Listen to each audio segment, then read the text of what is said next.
അപ്പോൾ എനിക്കിന്ന് കുറച്ച് നല്ല പഴുത്ത ചക്ക ഇട്ടിട്ടുണ്ട്. അപ്പോൾ നമുക്കിന്ന് ഇത് വെച്ച് നല്ല സോഫ്റ്റായിട്ട് നല്ല ടേസ്റ്റി ആയിട്ടുള്ള ചക്കയുടെ എങ്ങനെ തയ്യാറാക്കുന്നതെന്ന് നോക്കാം. അതിനായിട്ട് ഞാനിപ്പോൾ ഈ ചക്കയുടെ ചുള ഇതുപോലെ ഒന്ന് അടർത്തിയെടുക്കുന്നുണ്ട്. നല്ല മധുരമുള്ള ചക്കയാണിത്. അപ്പോൾ ഇതുപോലെ ഒന്ന് അടർത്തിയെടുക്കാം.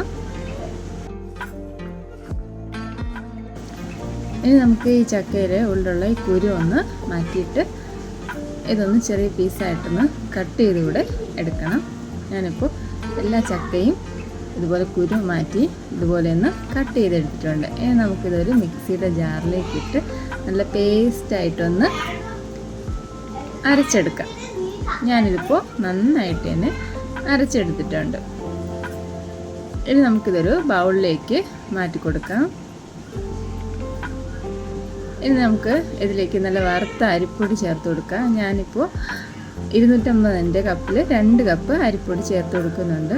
ഇനി നമുക്ക് ഇതിലേക്ക് കുറച്ച് ഏലപ്പൊടി ചേർത്ത് കൊടുത്തിട്ടുണ്ട്.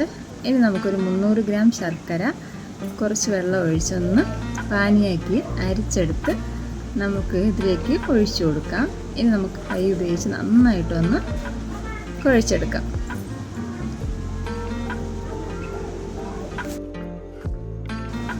ഞാനിപ്പോൾ എല്ലാം നന്നായിട്ടൊന്ന് കുഴച്ചെടുത്തിട്ടുണ്ട്. ഇനി ഇതിലേക്ക് 1 കപ്പ് ചിരികിയ തേങ്ങയും കൂടി ചേർത്ത് നന്നായിട്ടൊന്ന് വീണ്ടും കുഴച്ചിട്ടെടുക്കാം.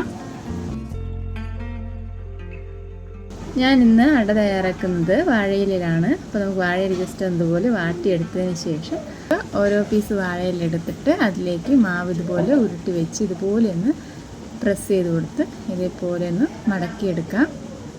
ഇനി നമുക്കിതൊരു ഇഡ്ഡലി പാത്രത്തിലേക്ക് വെച്ച് ആവി കയറ്റിയെടുക്കണം. അപ്പോൾ അതിനായിട്ട് ഞാനിപ്പോൾ എല്ലാം അടയും തയ്യാറാക്കി ഇതുപോലെ വെച്ച് കൊടുത്തിട്ടുണ്ട്. ഇനി ഒരു 20 മിനിറ്റ് നമുക്കിത് ആവിയിലൊന്ന് വേവിച്ചെടുക്കാം. ഇതിപ്പോൾ ഒരു 20 മിനിറ്റ് കഴിഞ്ഞിട്ടുണ്ട്. ഇനി നമുക്കിതൊന്ന് തുറന്ന് നോക്കാം. അപ്പോൾ നമ്മുടെ നല്ല സോഫ്റ്റ് നല്ല ടേസ്റ്റി ആയിട്ടുള്ള ചക്കയുടെ ഇവിടെ തയ്യാറായിട്ടുണ്ട്. ഇത് കഴിക്കാൻ നല്ല ടേസ്റ്റാണ്, നല്ലപോലെ നല്ല സോഫ്റ്റാണ്.